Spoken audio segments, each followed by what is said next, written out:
Welcome back to the ImagineX Challenge. This is Kurt and I'm going to be leading you in session 4 where you're going to turn your compassion into action.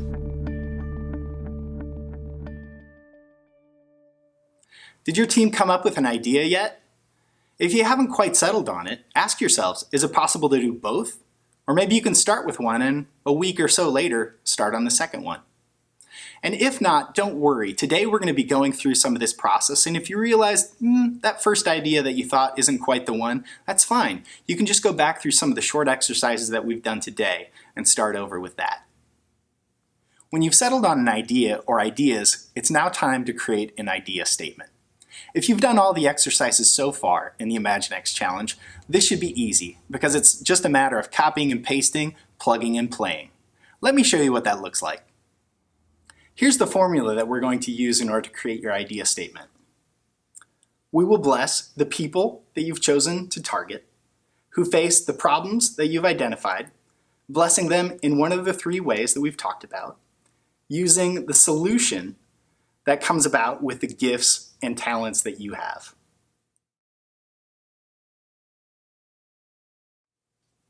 This is what we mean by it's just plug and play. You've already done this work. Like the people, the neighbors, the frontline workers, or the most vulnerable. The people that we've identified are our neighbors, who also happen to be low income. And we also have a lot of immigrants living in our neighborhood.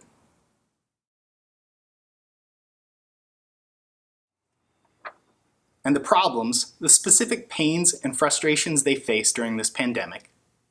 The problems that we've identified that our neighbors face is that many of them have lost income, and because of their citizenship, many of them aren't going to receive stimulus checks.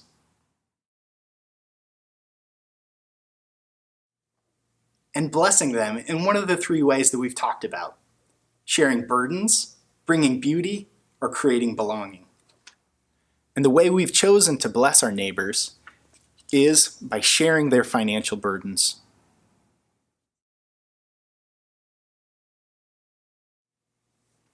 And finally, the solution.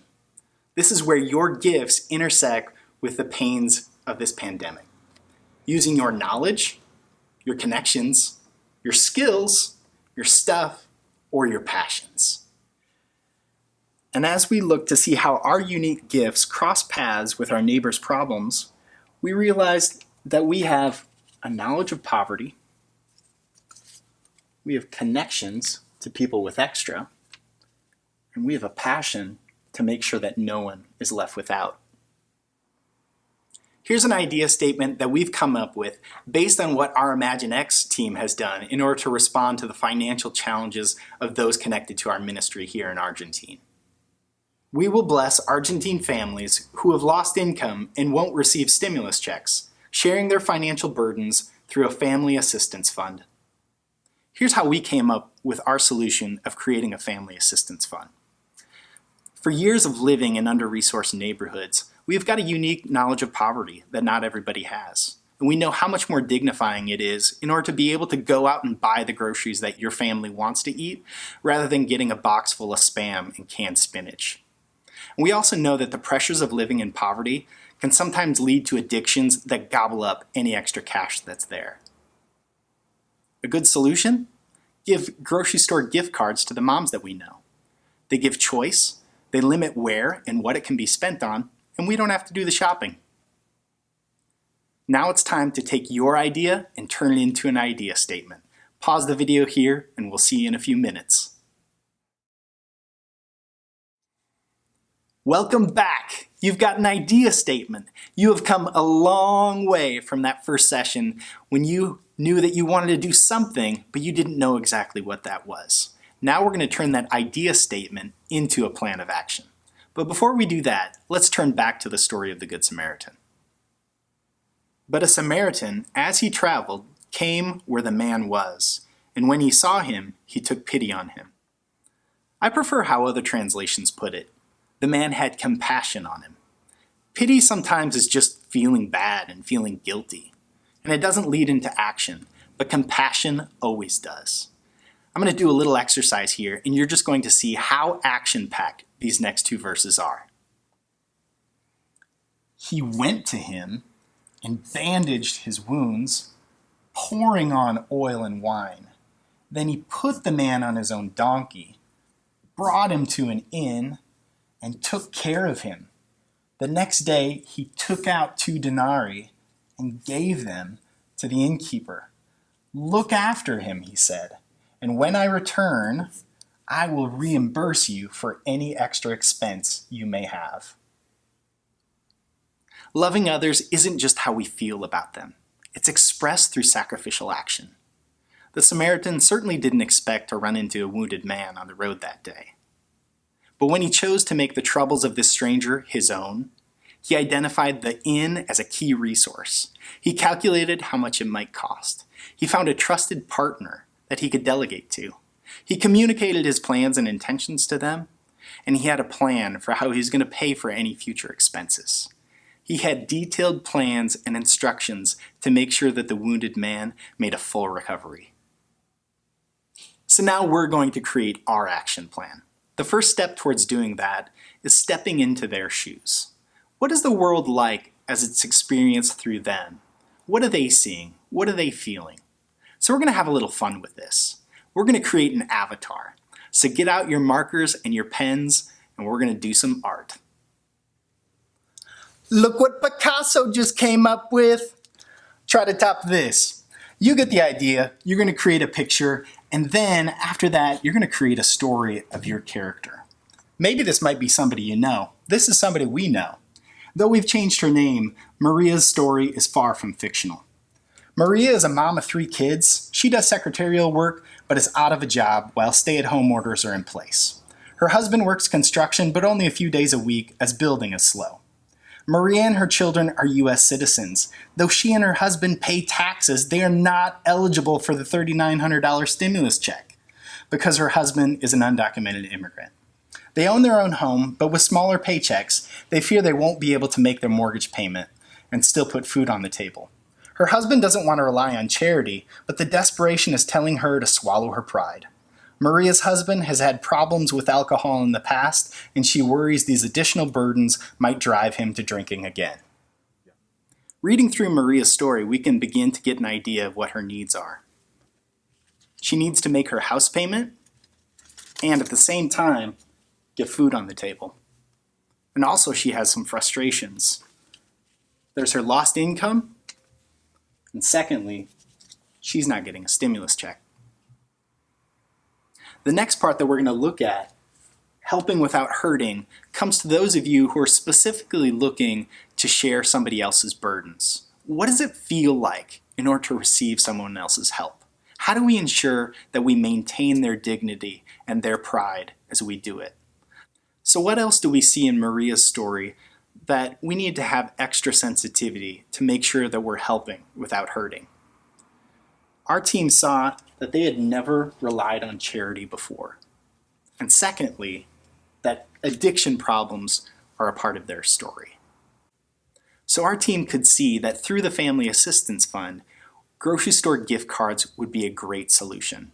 As a trusted neighbor, I can discreetly give one of these cards to Maria, and her husband doesn't have to see a random box of groceries. It can't be taken to the liquor store, and the little money that they do have can go towards that house payment. Give help, but never take away their dignity. Now you go and create your avatar, write your story, and we'll see you back in a few minutes.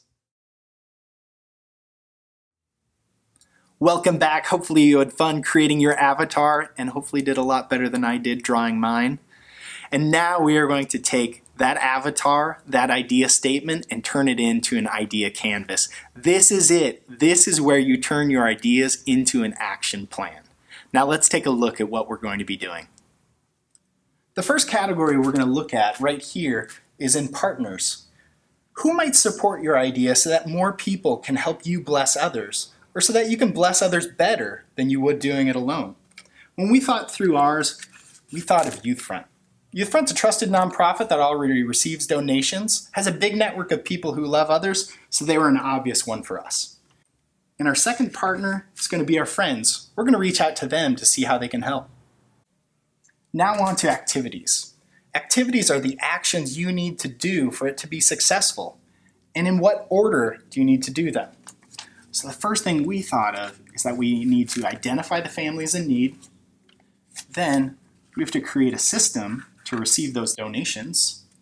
We have to communicate the needs to others that have extra to give. Then we have to purchase gift cards. We have to distribute those gift cards in a dignifying way. And finally, we need to thank donors. The next category is resources. What are the things or the stuff that you need in order for it to be successful? We knew that we had to have neighborhood grocery stores that were in proximity to those that needed them. Second, we needed to have money to be able to help them. And finally, we needed to purchase those gift cards so that they can get what they need. In the needs section, you're going to draw from the avatar and the story that you just created. If you remember from Maria's story, she was struggling making her house payment and putting food on the table. We decided that the best way that we could help was right here with food. So we're just going to take this one off. Under the feel section, you're going to ask yourselves how you want them to feel as a result of you blessing them. And if you're sharing a burden, how can you do it in a way that they aren't embarrassed by? The first one we put down was no charity case. This was a priority for the husband, and we wanted to respect that. The second thing, we wanted her to feel like she was just sharing in the loot. As a friend and a neighbor, we just scored some free stuff and wanted to share it with them.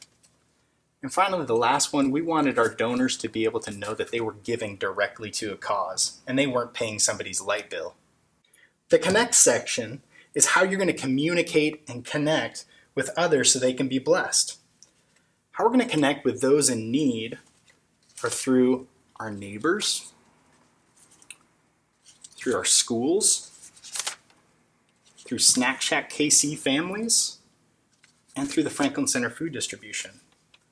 And how we're going to connect with others who might have extra to give is through social media and Youth Front parents and partners. Money out is where we look at the expenses. How much will it cost, if anything? We did the math and wanted to bless 200 families, giving them $50 grocery store gift certificates, leading to $10,000 in what we'd need to share the burdens of our neighbors.